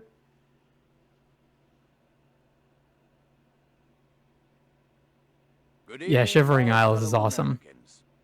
In recent days, rumors have run I kind of miss Sheogorath. flying saucers, alien invaders from other worlds, indeed, of my own demise.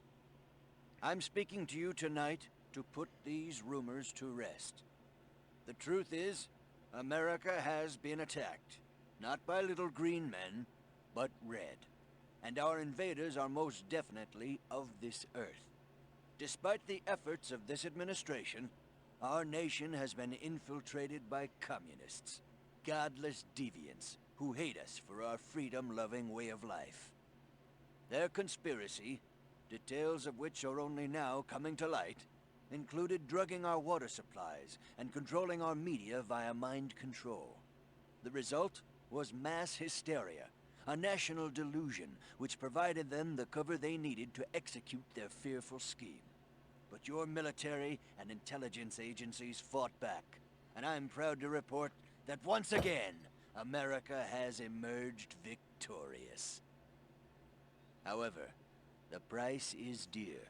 At this moment, millions of Americans are working hard and playing by the rules, unaware of the lingering toxic pollutants in their minds. To combat this lingering menace, we have set up testing centers across the nation, at shopping malls, local schools, even churches. The test is simple and painless. Why, our family had it just this morning, and I'm back at work. Doris is in the kitchen baking brownies, and little Billy's out playing tag in the rose garden right now. It's completely safe. So, trust your government. Trust your president. Freedom is on the march, my friends. Good night, and God bless America.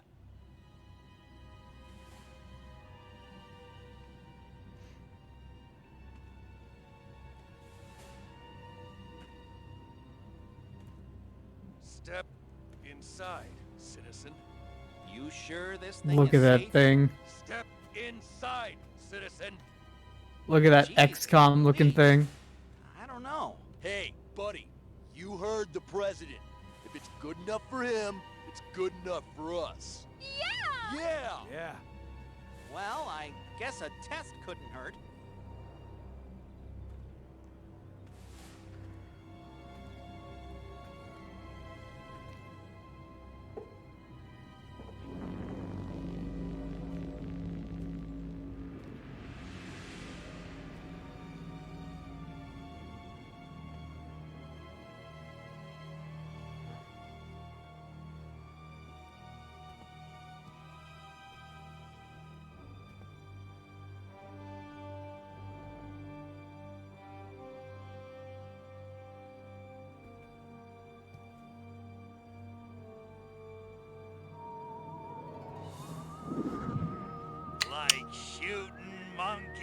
in a barrel.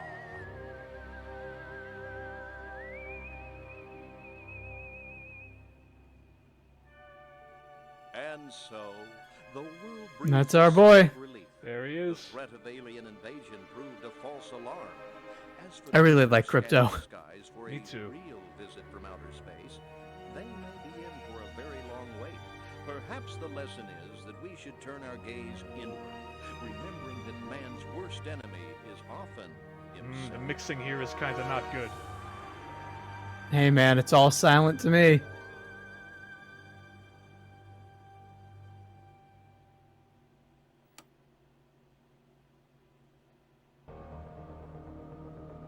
Crypto for Smash! Crypto for Smash! You're right, Yeah. Joel! Crypto should totally be in Smash. Yo, that was Destroy All Humans! We did it. We did it. So what are your thoughts overall? Oh man. I think this is what a remake should be. It was a great game at the time, and it is extremely faithful. It adds a little bit of content that never made it past the cutting room floor, and honestly, it plays like it used to. It plays like it ought to. I think Destroy All Humans is a great game. I'm also really Go ahead. go ahead. I was really happy to be the one playing it because I never got to play the original, and it was one of those ones that I was really bummed out that I missed. Because everybody, when I was growing up, people I knew, people on the internet were talking about, oh, Destroy All Humans is awesome. It was one of those cult classics like Stubbs the Zombie. And I was pissed that I never got to play it. So now I have gotten to play it, and I'm glad that I did, because I liked it a lot. It's funny that you mentioned Stubbs the Zombie, because these are definitely two contemporaries of each other. Mm-hmm. They're very much of a genre. I'm really happy that you like this. Again, almost all of my memories come from the second game. If they remake if they remake 2, I'd be very interested in playing it. Would you like to be the one to play it? Because I'm down for that. Yeah, I mean, if it gets made, if it comes out, I would love that. But if not, like, even if this is just it, Destroy All Humans is awesome, and I'm really happy with any project that has Richard Stephen Horowitz in it. Totally. And the fact, just him talking to you the entire game is awesome. I really, really enjoyed it. And yeah, I honestly have almost nothing but positive things to say about this game, except for, again, it is a game of its time. 2005 was somewhat problematic in some areas, and some of that you can't get rid of in this game. And I think they were right to not try to. I think it pretty much is just the game as you remember it, and given a shinier, newer coat of paint. Joel in chat says the game is a perfect time capsule of gaming from back then. Light, ephemeral, and evergreen. Focus on gameplay over spectacle. Perfectly put. Again, like, a big part of why this game is so impressive and why it plays so well is you have 6 locations, which are impressively large for the limitations of the Xbox and the PS2, and they serve as really fantastic sandboxes for the tools that they give you, and the tools in and of themselves are super, just a blast to use. Mm-hmm. I think, some of the most fun with the saucer. Yes. Because I'm sure, I don't need to tell you this, you'll be one of the first to say I know, that blowing shit up and just wrecking shit, timeless. Yeah. Never gets old. And that is straight up why they just made that like a level 2. It's like, hey, you want to blow up Japan as a kaiju? Go do it. And like, I don't think I got to say this earlier, but the Quantum Deconstructor, the big green weapon, that's just the fucking Iron Giant's cannon, remember? Yeah. The one where he fires it and he fucking whiffs, and there's just this huge, like big enough to probably wipe out a small country explosion on the horizon. Mm-hmm. And it's just that. There is which is irreverent. Because yeah. Because the Iron Giant also had a lot of focus on like that pulp alien style of fiction. Yes. It was very much, it loans from that era. It is very the commitment to the aesthetic and the style really works in its favor. Even as a game that has, 15 years later aged in some ways, but serves as again as a really decent time capsule. Absolutely. And they were smart enough to only make references to games that people would still be talking about 15 years later. See, Deus Ex and Half-Life. Those are the big ones. Maybe there were more and I just didn't get them. In that case, they are well camouflaged, and that is also deserving of praise. Well, I will say that Deus Ex, the Majestic 12 is not like a Deus Ex thing. No, it's a It is one of those conspiracy theories. Yeah. Yes, it was the Illuminati. But yeah, like it is despite being a time capsule of 2005, I think there are so many games from 2005 in particular that you could remake that would be so much worse, and like their style of humor would not fly. This is the Invader Zim game that we never got. It really is perfect in that way, even going beyond the voice talent choices. It nails down that tone perfectly, the setting. The only thing that isn't quite on the level of Invader Zim is the visual design, but it's good in its own way. Yeah. I think the big difference between what makes Destroy All Humans work and what makes a lot of games from this era not work is, like we talked a little bit about Postal. 2005 had, and 2000, just 2000 in general, had a lot of humor that was culturally bad and doesn't fly. Whereas the thing about it was a very offensive humor time. Like South Park was probably at its peak, and that tells you everything you need to know. Instead of being offensive humor, it is largely just irreverent and super gleeful in its irreverence. It's not out to offend anybody. It's out to satirize equally. And not only that, but by nature of what it is and kind of the direction that it goes in, it's always punching up. Yeah. I don't think that there's a second in this game where it punches down. Yeah, I mean, even, the potential moral outrage or whatever could come from, oh, you're popping the heads off of civilians as they're running around screaming, and it's like, yeah, but at the same time, Crypto is punished for that and is woefully unprepared to kind of deal with the actual, like, en masse opposition that comes in. Like, you are the underdog when it comes to, you can't really take a lot of damage. I'm going to go out on a limb here and say that thing you just said isn't true.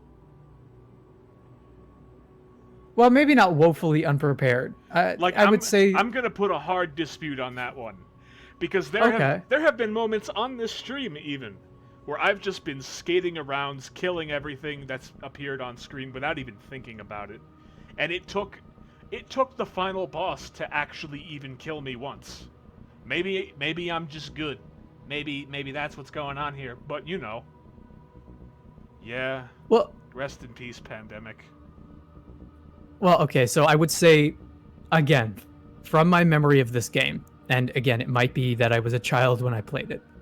I would say that it is I think some of it is you being good, because this game is difficult. It takes skill to play it without dying over and over and over again, I think, in a lot of these sequences. The thing that I would say is you are playing it well. And I think you're playing at a level of competency that is maybe not always super easy to get. You know what I mean? I did not do this well when I played the game. I can promise you that. And I gotta thank you for talking about fucking video games while I was fighting that final boss, because there was no way I was going to be able to talk while I was doing that. Stephen J. Bloom, I didn't miss him.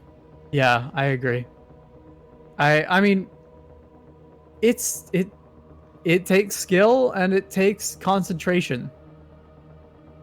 You can get through everything and be the aggressor and be the dude on top of the situation, but you have to be actively engaged in the gameplay and in the combat. You can't, it's not like a podcast game, right? I am not green. It's not like I had something and I lost it. Not a podcast game. You put it in a good way there. Faster upgrade, perhaps. No? How about your gun or your abilities? And look at that. They just drop you right back here. Let's see what we got. Nothing new. I know that already. I think just the ability to go back and do challenges and the remaining missions. Yeah, that's fun. Yeah, I mean, you get dropped back into the sandbox and you're allowed to play around. Which is kind of novel for the time. Because maybe not for the time. That might actually be something that kind of dropped off in recent years. Is the ability to keep playing the game after you finish it. Because a lot of them have been kind of not doing that. And look Does at anyone that. have... I had just enough to get every upgrade. Anyone have any opinions on the Avatar creators leaving the production of the Netflix live-action show? Dude, I don't know what to think about that show, because if you ask me, Avatar: The Last Airbender as an animated series is one of the few products that I would say is artistically kind of perfect and complete and doesn't need anything else. And everything they try to add to it seems to do harm to it. And we had a live action Avatar. It was bad. And it was really bad. And for them to be like, oh, it's going to be a Netflix live action show. It's I don't know, man. Netflix live action shows are also usually pretty bad. I really want to have faith in that project, but I don't have any faith in that project. Because Avatar is, it's like if somebody said, hey, the big rumor is always, yo, Keanu Reeves is on board to be Spike Spiegel in the Cowboy Bebop live action movie. And I'm like, why would you do that? Why would you take this complete thing that everybody loves and it's an 11 out of 10? And then why would you... I guess my opinion on that is cautiously optimistic. I don't know anything about that project other than Death Note went off of that hitch. Exactly, right? I don't know anything about that Avatar project, except that on paper it sounds like a terrible idea, and I hope that they do it well, but I don't think that they will. Yeah, I don't think so either. Avatar is, one of those things like Cowboy Bebop that's just dude, leave it. Just leave it. It's fine. It's perfect. Everybody loves it. Just leave it. Death Note is super weird to me too, because Death Note had multiple live action movies, and the live action movies are pretty okay. The Japanese ones are not bad movies at all. But that Netflix live action series is, aside from getting Willem Dafoe as Ryuk, which is awesome and perfect casting and incredible, it's a mess.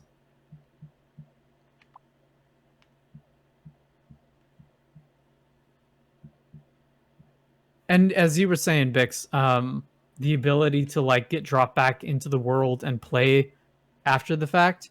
I think that does exist in a lot of games, but it's gone away in weird ways, right? So many games like to present themselves as like movies or films, and it's like, I don't know, a lot of the time it either feels like going back into the world is wrong somehow, or they just don't let you do it and they kick you back to the save point before you go off to fight the final boss. That is something I am very much not a big fan of.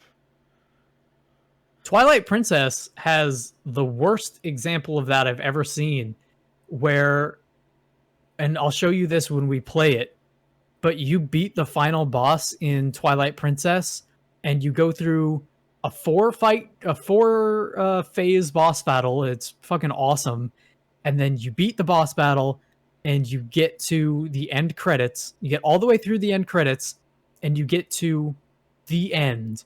And the end is just a picture that says the end, and you can't skip it. You can't press the start button.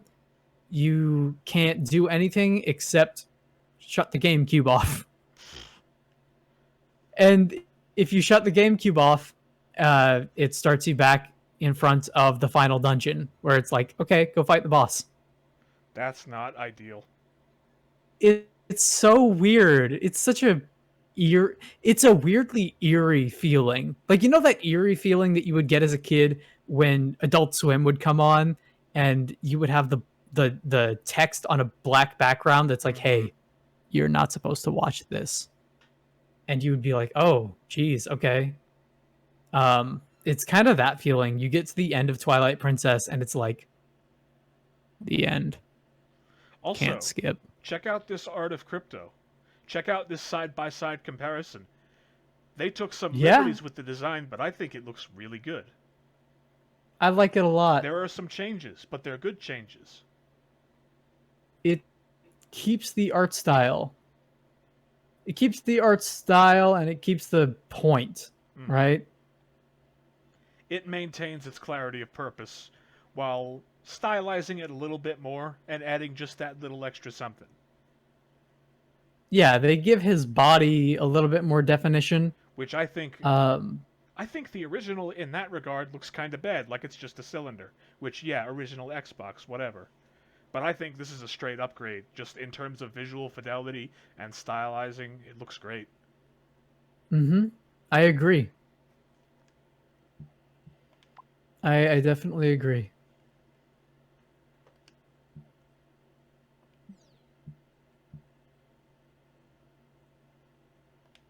Was there anything else that you wanted to hit before we leave off for the final time on Destroy All Humans?